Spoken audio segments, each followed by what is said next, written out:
राजस्थान के अंदर एक तरफ तो सरकारी स्कूलों की जो व्यवस्थाएं हैं वो किसी से छुपी हुई नहीं है।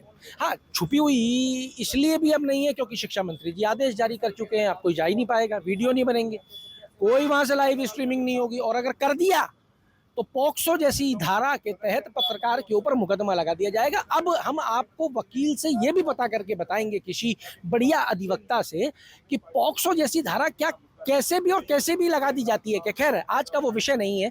विषय ये है कि राजस्थान में निजी स्कूलों पर भी अब सवाल उठने शुरू हो गए हैं। मेरे साथ में राजस्थान के निजी स्कूल संघर्ष समिति के अध्यक्ष हैं, प्रदेश संयोजक हैं। क्या नाम है आपका? लाल सिंह झाला। लाल सिंह जी झाला। इनका दावा है कि अब प्राइवेट स्कूल भी बंद होने की कगार पे हैं। तो राजस्थान में साहब शिक्षा कैसे मिलेगी अगर प्राइवेट भी बंद हो जाएंगे? तो क्या खुद ही पढ़ लें या छोड़ दे पढ़ाई?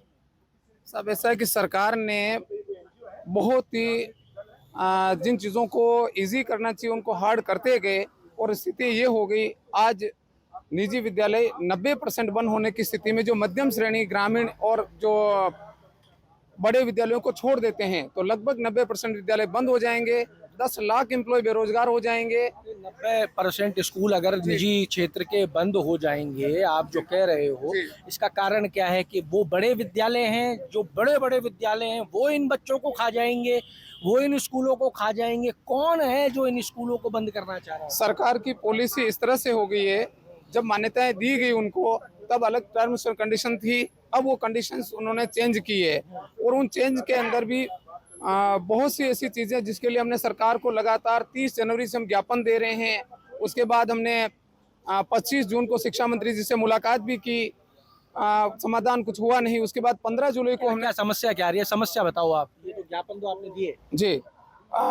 मुख्य रूप से तो हमारी समस्या है आरटी का पेमेंट जो सालों से बकाया है, खाली एक सेशन 24-25 का पेमेंट गवर्नमेंट ने किया है। सर, आप निजी स्कूलों के प्रदेश संयोजक हो, आप मुझे बस एक सवाल का पहले जवाब दो, फिर अपन आपके आरटीई पे चलेंगे। क्या आरटीई के तहत गरीब आदमी के बच्चे का दाखिला होता है?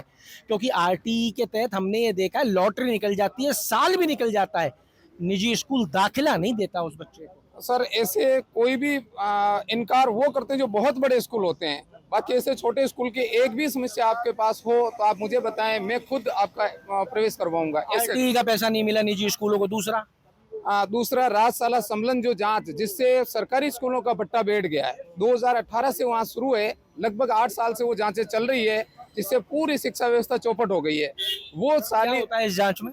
इस जांच में आपको एडमिशन से लगाकर, भवन से लगाकर, स्टाफ से लगा के सब कुछ जांचा जाता है।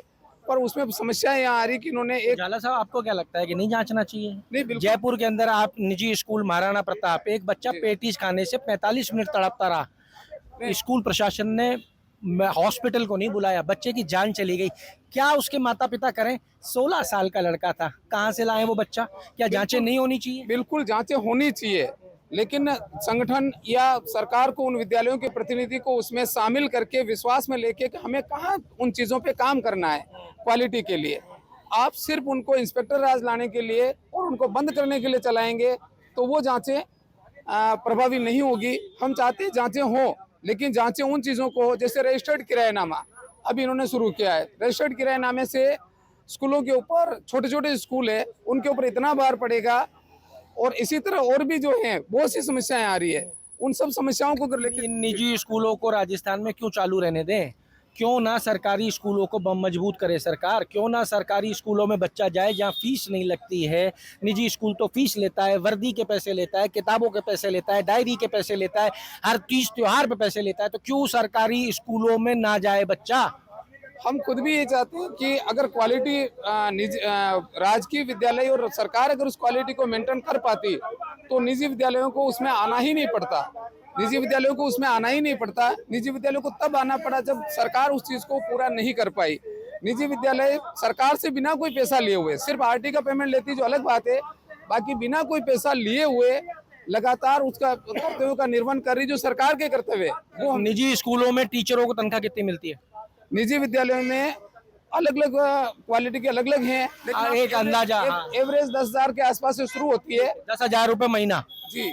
सरकारी स्कूल के अंदर जो टीचर रहता है उसकी तनख्वाह 40,000 रुपए महीना है। तो आप कह रहे हो क्वालिटी की जो बात कर रहे हो, आप बताओ 10,000 का आदमी ज्यादा इफेक्टिव है या 40,000 का आदमी ज्यादा इफेक्टिव है? मेरा ये कहना है कि अगर आप निजी विद्यालय में आप चलेंगे मेरे साथ तो मैं क्वालिटी आपको चेक कराऊंगा। मैं तो सवाल, अपन जी। दोनों भाई खड़े हैं, जी जी 40,000 के आदमी में जाता था मैं कि 10,000 के आदमी में जाता था? बिल्कुल है, लेकिन 40,000 के में होगा, फिर क्वालिटी मेंटेन क्यों नहीं है सरकारी स्कूलों की?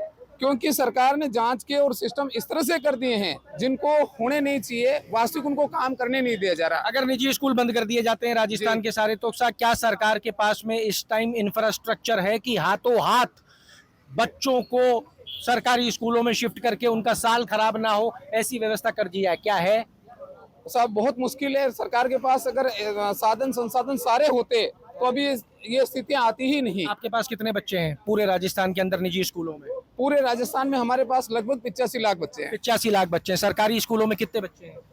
सरकारी का आंकड़ा मेरे पास नहीं। सरकारी स्कूलों में व्यवस्था कितनी है? इन 85 लाख बच्चों को वहाँ पढ़ाया जा सकता है? संभव नहीं है सब। संभव नहीं जी। है, यानी सरकार के पास वो इंफ्रास्ट्रक्चर नहीं है। नहीं है। और आप हाई कोर्ट में लड़ाई लड़ रहे हो। जी देखिए, निजी स्कूल जो है वो हाई कोर्ट के अंदर लड़ाई लड़ रहे हैं। बड़ा सवाल ये है कि 85 लाख बच्चे राजस्थान के निजी स्कूलों में जा रहे हैं, क्यों?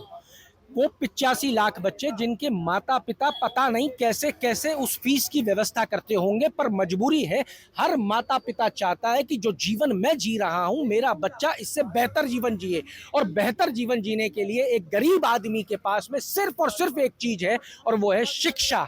उस शिक्षा को पाने के लिए, उस शिक्षा में बने रहने के लिए और उस शिक्षा में कॉम्पिटिटिव बने रहने के लिए वो अपने बच्चे को भेजते हैं निजी स्कूलों के अंदर, क्योंकि राजस्थान के अंदर शिक्षा विभाग और शिक्षा मंत्रालय के पास इन 85 लाख बच्चों को बैठाने की और इनको शिक्षा दिलाने की व्यवस्थाएं नहीं है।